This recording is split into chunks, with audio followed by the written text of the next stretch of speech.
Good morning, students. Now, today we are going to start our 16th lecture of chapter number 10, that is alternating current. Okay, and in this chapter we have just studied about the choke coil as well as the transformer also. Okay, and now we are going to study about the types of transformer. Okay, and this is the last topic of this chapter, as I've just told you in our previous lecture also. So the types of transformer, there are two types of transformer. First is step up transformer.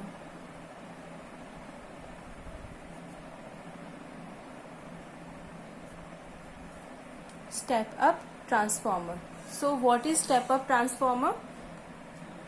Means when the number of turns in the secondary coil is greater than the number of turns in the primary coil, okay, then such type of a transformer we can say step up transformer. Okay, so what I'm saying, when the number of turns in secondary coil is greater than the number of turns in the primary coil, then, or we can say the potential of a secondary coil is greater than the primary coil, and the current opposite thing, the current in secondary coil is less than the current in the primary coil. Okay, this relation we have find in yesterday's video. So such type of transformer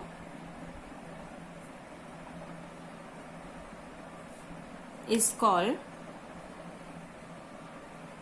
step up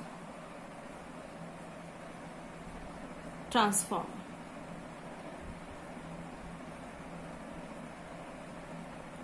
What it's doing, it has the number of turns in secondary coil is maximum than the number of turns in the primary coil. So as much as the number of turns we are having, it means what beta? The current will be flowing, okay, and we can say the magnetic flux will be induced. So this is your step up, okay, from primary to secondary, step up, the number of turns is maximum. The second one is your step down transformer. Step down transformer.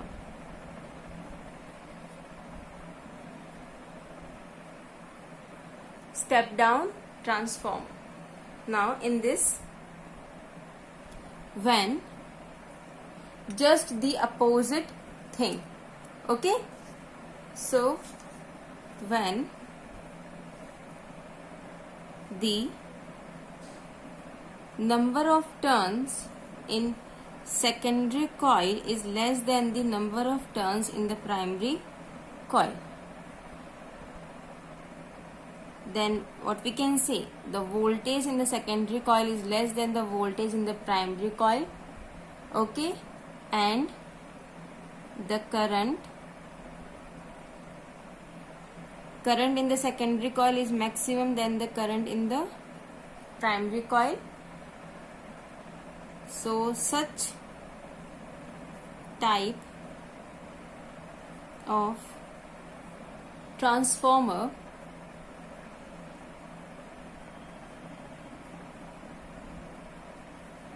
is called, which type of transformer beta? Step down transformer.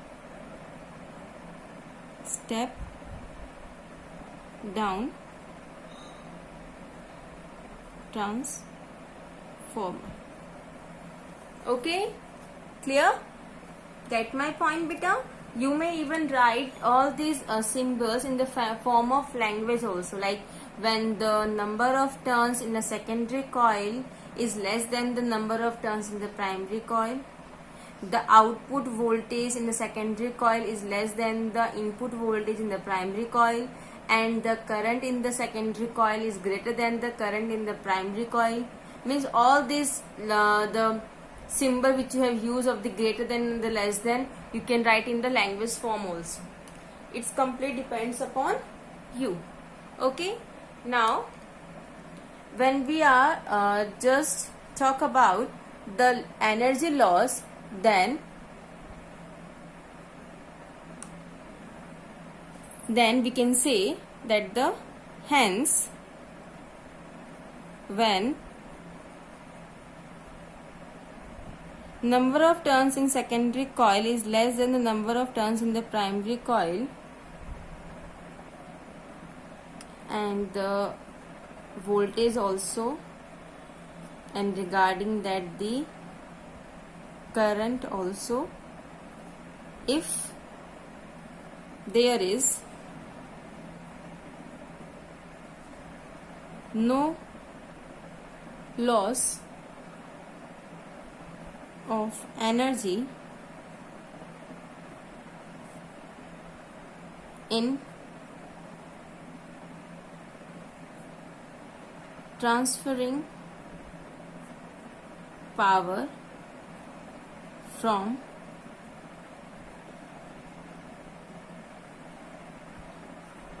primary coil to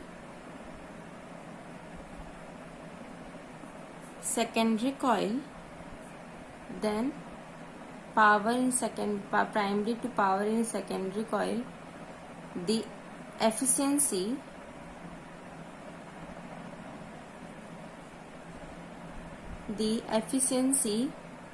of such transformer is 100%. Okay, clear? Means when the step down transformer condition is applied, and with that also, if there is no loss of energy in the transferring of a power from primary coil to secondary coil, there is no any loss in the power, then the efficiency of such a transformer is the 100%, and these are your ideal transformer. But you know it very well, in practically no transformer has 100% efficiency, even no one is having the 100% efficiency. So in a practical it is not be done. So there is always an energy loss in one way or the other way, but there is always an energy loss. Okay, so now we are going to discuss about the energy loss. So the following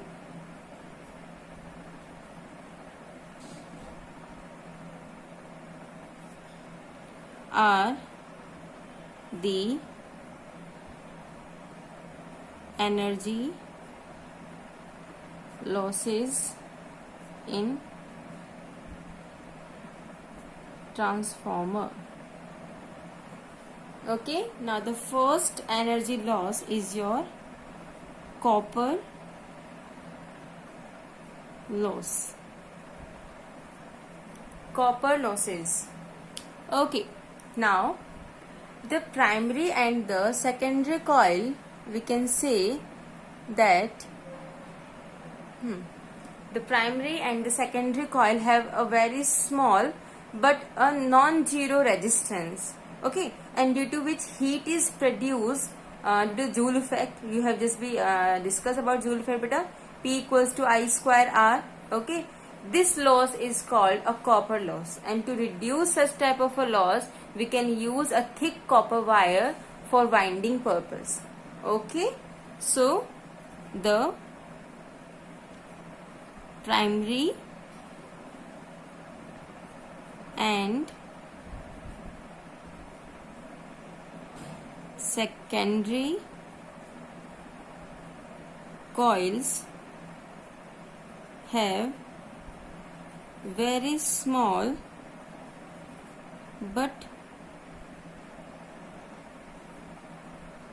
non-zero resistance,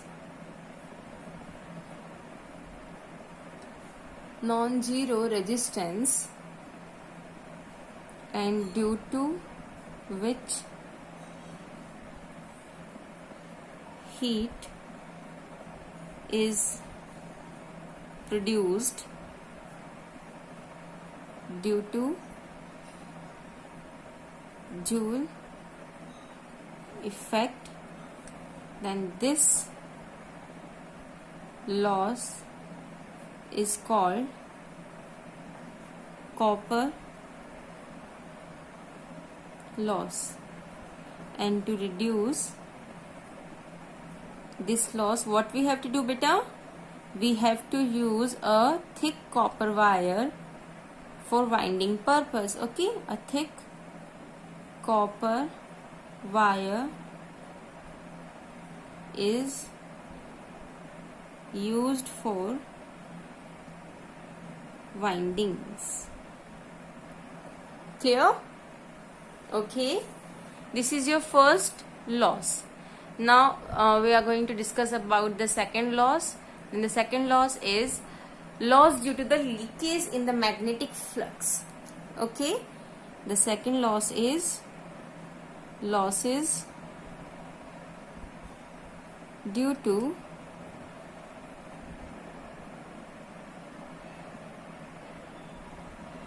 leakage in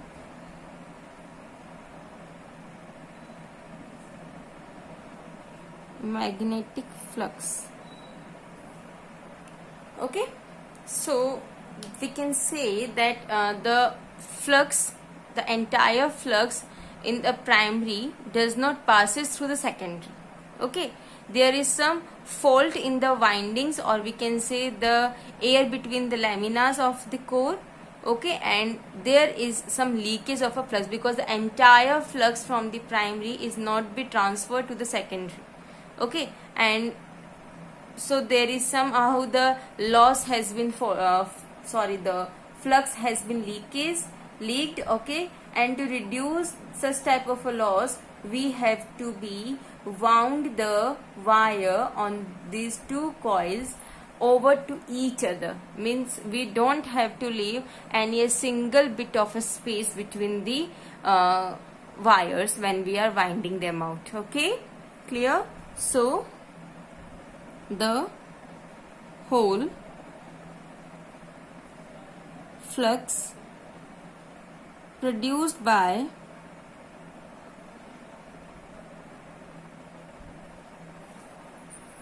primary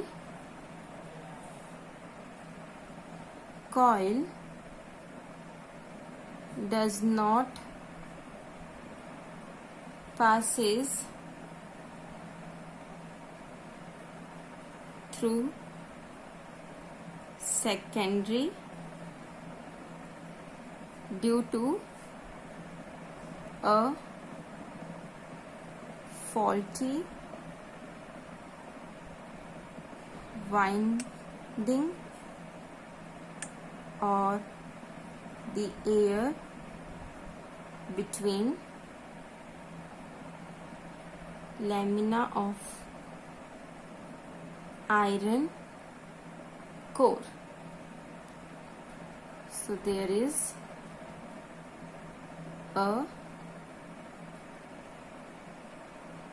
leakage of flux, and to reduce this loss, the two coils are wound over each other. Okay, clear? Moving with the third one, and third one loss is eddy current losses.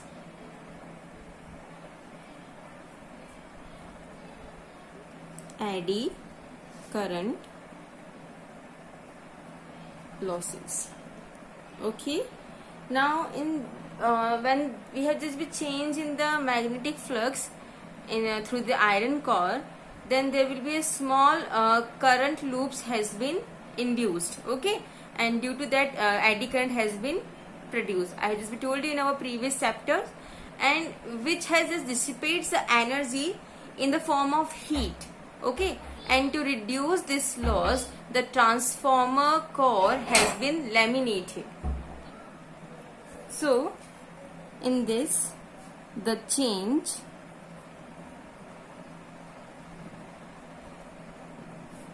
in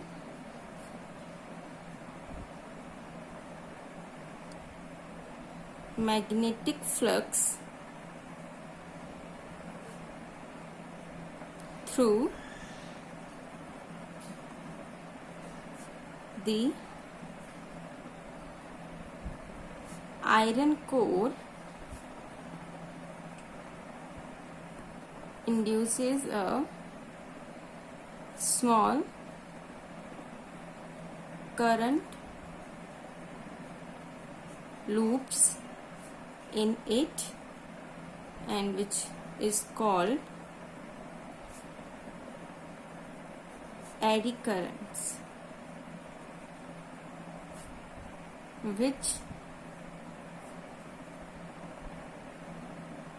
dissipates energy in the form of heat. And to reduce this loss, the transformer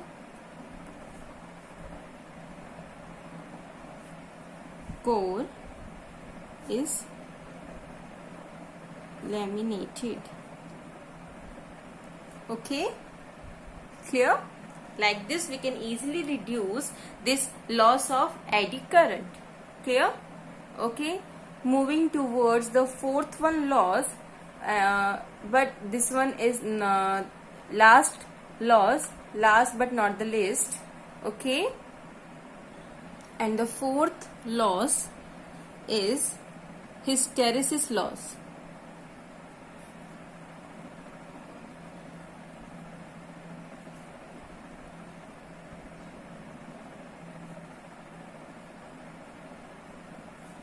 Hysteresis losses, and this loss is due to the magnetization of the iron core, and which has been periodically reversed as per the AC frequency. Okay, as you know, the AC frequency has been periodically changed. So on this, the magnetization of iron core is also be periodically reversed as the AC frequency has been. And this loss is occurs in each and every cycle, and due to the reversal of the magnetization. Okay, and the area of the hysteresis loop represent the energy loss per second and per unit volume. And to reduce such type of a loss, what we have to use, we have that there will be a minimum area should be covered in the hysteresis loop, and this is only possible due to which by using the soft iron core. This we have discussed, beta. By using the soft iron core, there will be a less area has been consumed by the hysteresis loop. Okay, two types of a diagram occur. We have discussed about different material, one for the soft iron, another for the steel. If you remember in our previous chapter, maybe in the chapter number 8. Okay, so like that only in this also we have to be used such type of the condition just to reduce the hysteresis loss. So the magnetization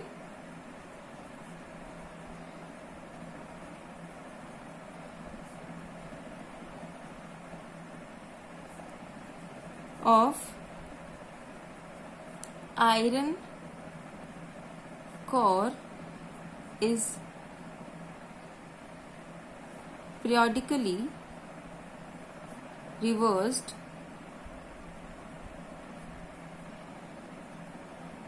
as per the AC frequency, and the hysteresis loss occur in each cycle due to reversal of magnetization, and the area of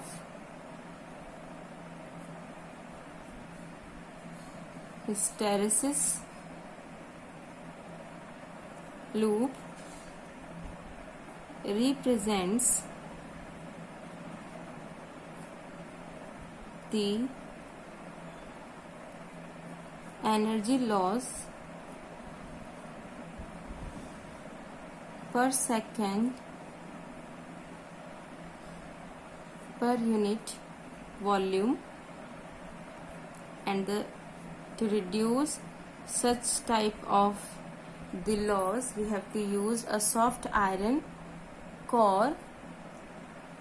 Okay, so the soft iron core is used to reduce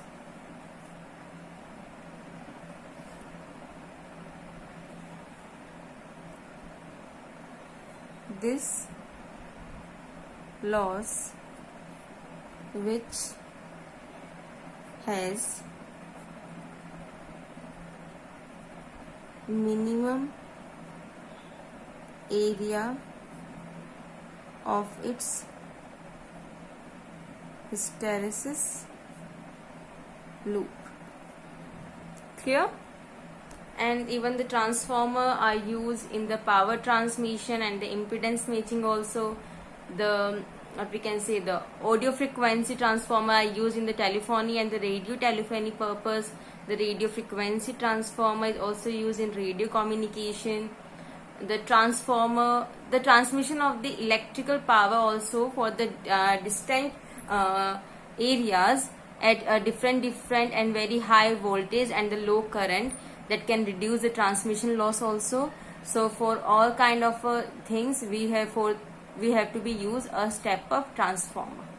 Okay, so this is the last topic of our chapter which has been completed. Okay, now I am just be giving you a work for your homework that you have to be try to solve it out regarding the transformer only. And I hope that you have just solved that numerical which I am giving you for your homework. Okay, so the numerical is